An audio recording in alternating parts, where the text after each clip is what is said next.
Assalamualaikum warahmatullahi wabarakatuh. Perkenalkan, nama saya Nosi Nabila. Saya dari kelas 64 4C37. Di sini saya akan membahas tentang desain produk dan jasa.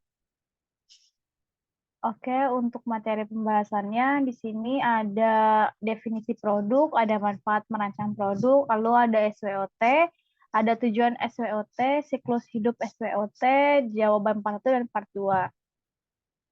Yang pertama kita masuk di definisi produk. Apa sih yang dimaksud dengan produk? Produk adalah segala sesuatu yang dapat ditawarkan produsen untuk diperhatikan, diminta, dicari, dibeli, dan digunakan atau dikonsumsi pasar sebagai penumbuhan kebutuhan atau keinginan konsumen. Nah, untuk yang kedua ada manfaat perancang produk, yaitu yang pertama ada untuk memenuhi kebutuhan konsumen, untuk menambah omset penjualan produsen, menentukan spesifikasi, kandungan bahan dan bentuk produk, untuk menyandaggunakan sumber-sumber produksi, menentukan jumlah bahan-bahan dan yang diperlukan sebagai alat koordinasi antar bagian dan untuk memenangkan persaingan. Nah, di sini ada langkah-langkah merancang produk. Jadi yang pertama itu kita harus tahu apa dulu yang harus kita input. Contohnya, misalnya dari karet. Karet itu diproses menjadi ban. Nah, bannya itu kita bisa untuk jual ke bagian apa? Ke pasarnya yang akan kita jual itu targetnya apa? Itu contoh-contoh merancang produk. Selanjutnya di sini ada analisa SWOT. SWOT singkatan dari strength, weakness, opportunity, dan threat. Strength itu adalah kekuatan. Kekuatan ini adalah mampu mengambil keuntungan dari peluang yang ada. Jadi kekuatan ini, misal kita membuat suatu produk. Contoh membuat produk keripik singkong. Nah, keripik singkong ini keuntungan dari membuat keripik singkong ini apa aja? Nah, yang kedua itu ada weakness atau kelemahan. Kebalikannya dari strength, yaitu melihat seberapa jauh faktor yang menjadi kelemahan dalam bisnis atau proyek yang sedang dikerjakan. Yang ketiga ada opportunity atau peluang. Nah, di sini adalah presentasi melihat seberapa jauh faktor yang menjadi peluang dalam bisnis atau proyek yang sedang kita kerjakan. Yang terakhir ada threat atau ancaman. Nah, yang ancaman ini adalah melihat seberapa jauh faktor yang menjadi ancaman dalam bisnis atau proyek kita yang sedang kita kerjakan. Selanjutnya di sini ada tujuan SWOT. Pertama itu ada mampu menetapkan prioritas manajemen, lalu ada mengevaluasi dan meningkatkan peluang. Ketiga, mengurangi kesalahan faktual. Keempat, mampu mengidentifikasi masalah yang perlu dipecahkan, lalu memperkirakan penjualan realistis berdasarkan kondisi pasar. Nah, selanjutnya itu ada siklus hidup produk. Siklus hidup produk itu ada 4 macam. Yang pertama ada tahap perkenalan atau introduction. Tahap kedua pertumbuhan atau growth. Ketiga tahap kejenuhan atau maternity. Keempat itu tahap decline. Nah, untuk tahap introduction adalah tahap perkenalan. Jadi kita harus memperkenalkan produk kita dulu ke masyarakat agar masyarakat itu mengetahui kita mempunyai produk apa yang kita jual. Yang kedua ada tahap pertumbuhan atau growth. Nah, di sini adalah sudah dikenal oleh masyarakat dan masyarakat pun mengakui manfaat produk kita. Jadi di sini adalah tahap yang dimana masyarakat atau konsumen sudah mengenali kita sebagai produsen itu menjualnya apa, produknya apa. Yang ketiga itu tahap kejenuhan atau maternity. Ini permintaan produk mencapai titik puncaknya. Yang keempat ada tahap penurunan atau decline. Ini adalah permintaan masyarakat terus menurun karena masyarakat berpindah ke produk lain. Nah, selanjutnya di sini kita ada strategi pengembangan produk secara eksternal. Nah, kita juga harus mengetahui bagaimana strategi-strategi akan kita lakukan. Pertama ada membeli teknologi, kedua ada membuat joint ventures atau kepemilikan bersama, biasanya di antara dua perusahaan untuk membentuk satu kesatuan yang baru. Ketiga ada mengembangkan aliansi. Itu untuk materinya sudah saya jelaskan. Sekarang saya akan menjelaskan untuk soal part 1. Di sini saya akan bacakan untuk soalnya dulu. Yang pertama adalah sesuatu yang bisa ditawarkan kepada pasar untuk perhatian, perolehan, pemakaian, atau konsumsi dan mungkin bisa memuaskan kebutuhan dan keinginan konsumen disebut dari ahli pemasaran. Yang kedua, segala sesuatu yang diciptakan oleh manusia atau oleh alam ditawarkan untuk dimiliki, digunakan, dibaca, dilihat, untuk dialami, atau untuk diolah kembali merupakan A. Definisi produk. Yang ketiga itu produk didesain sedemikian rupa sehingga sedikit variasi pada produksi disebut. Jawabannya A. Robust design. Selanjutnya nomor 4, sebuah teknik di mana kelompok orang yang berada saling berbagi ide pada topik tertentu tanpa mengkritik disebut A. Brainstorming. Kelima, umur suatu produk yang berkaitan dengan daya tahan fisiknya selama digunakan atau disimpan, jawabannya A, umur teknis. Selanjutnya untuk part 2 ada 2 soal. Ini soal yang pertama dulu. Yang pertama itu saya bacakan untuk soalnya ya. Anda adalah manajer pada divisi produksi. Anda diminta membuat analisa SWOT untuk produk yang baru dalam perusahaan Anda. Diberi kebebasan untuk menentukan sendiri jenis produk, pangsa pasar, segmen pasar. Analisa secara mendalam berkaitan dengan SWOT, dan gambarkan siklus merancang produksi. Nah, ini tadi sudah saya jelaskan di materi, jadi kita harus tahu dulu apa untuk bahannya, lalu bagaimana prosesnya, dan setelah diproses, dijadikan produknya namanya apa, dan dijualnya ke target pasar apa. Nah, untuk jawaban saya ambil contoh itu yang pertama bahan mentahnya itu singkong. Nah, dari singkong ini diproses bisa menjadi keripik singkong. Nah, keripik singkong ini kita bisa jual ke semua kalangan. Target pasar itu semua kalangan, bisa anak-anak, orang tua, atau remaja, dan lain-lainnya.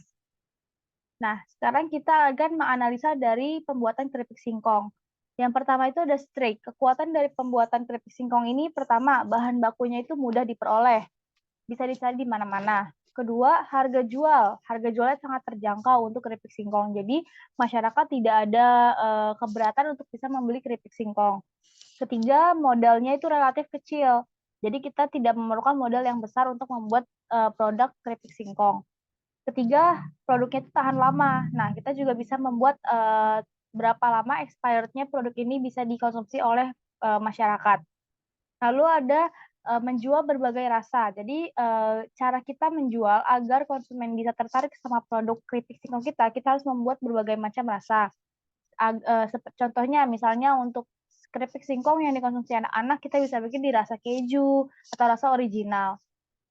Tapi mungkin untuk orang dewasa kita bisa bikin rasa balado dan lain-lain sebagainya. Lalu ada kelemahannya. Yang kelemahannya itu pertama, produksi mudah rusak jika terus-menerus terkena angin. Nah, ini salah satu resiko kita dari pembuatan keripik singkong ya. Yang kedua, produksi cenderung dikerumuni semut. Ini juga untuk yang rasa-rasa manis, kita bisa cenderung ada kemungkinan untuk dikerumuni serangga atau semut ya. Lalu mudah hancur dan tidak tahan lama. Ada yang tidak tahan lama juga, makanya kita selalu membuat untuk tanggal expired-nya. Nah, lalu untuk opportunity-nya, peluangnya itu adalah makanan ringan ini banyak diminati masyarakat. Pasti masyarakat banyak menyukai untuk keripik. Lalu banyak reseller juga nih yang mau untuk menjual dari barang yang kita miliki. Nah, di sini juga lokasi berjualannya itu bisa banyak, bisa di mana aja, atau kita juga bisa menitipkan barang kita ke satu store. Jadi kita ada reseller juga, nah itu bisa di online shop juga bisa. Jadi kita banyak peluang-peluang untuk mendapatkan pemasukan ya, tidak hanya di store di tempat, atau kita bisa juga online store. Nah, yang keempat ini ada ancaman. Ancaman kita dari pembuatan keripik singkong pertama apa? Pertama itu munculnya kompetitor. Jadi banyak sekali kompetitor itu yang membuat makanan dari keripik singkong. Jadi kita sangat amat harus siap dengan berbagai macam kompetitor. Kedua, cenderung memicu konsumen bosan. Nah, di sini juga ancaman untuk kita. Maka dari itu, sebagai produsen atau sebagai yang kita membuat, kita harus bisa bagaimana caranya agar konsumennya tidak bosan dengan apa yang kita jual. Nah, itu kita harus bisa membuat variasi-variasi rasanya atau variasi harganya dan lain sebagainya. Yang ketiga itu ada munculnya berbagai hasil produk cemilan yang lebih menarik. Nah, ini seperti yang tadi juga ya, kompetitor. Jadi banyak juga sekarang keripik singkong tidak hanya dijadikan keripik atau mungkin singkong dijadikan makanan-makanan lainnya yang lebih menarik, yang lebih membuat ini konsumen itu lebih tertarik kepada makanan yang lain yang tetap berbahan dasar dari singkong. Selanjutnya itu ada part 2 yang nomor 2. Di sini saya akan bacakan untuk soalnya. Yang pertama, BlackBerry pernah merajai produk telepon seluler dengan aplikasi serta desain produknya. Bahkan sempat menjadi trend center penggunaan telepon pintar. Namun masa kejayaan BlackBerry tidak tahan lama. Akhirnya memutuskan menutup bisnisnya, utamanya sebagai produsen telepon pintar dan aplikasi komunikasi. Nah, kita diminta untuk menganalisa siklus hidup produk ini. Dengan langkah pertama, tadi kan ada 4 tahapan ya. Ada introduction, growth, maternity, dan decline. Nah, saya akan menjelaskan per masing-masing tahapannya. Untuk tahap perkenalan, BlackBerry diperkenalkan di Indonesia pada tahun 2004 dengan menggender perusahaan operator yang ada di Indonesia. BlackBerry menawarkan layar berwarna, desain elegan, dan menyediakan motif tombol QWERTY dan papan ketiknya. Jadi di sini tuh BlackBerry untuk perkenalannya lumayan menarik masyarakat karena pertama di zaman itu masih banyak handphone-handphone yang masih jarang yang ada tombol QWERTY atau dengan tombol yang banyak.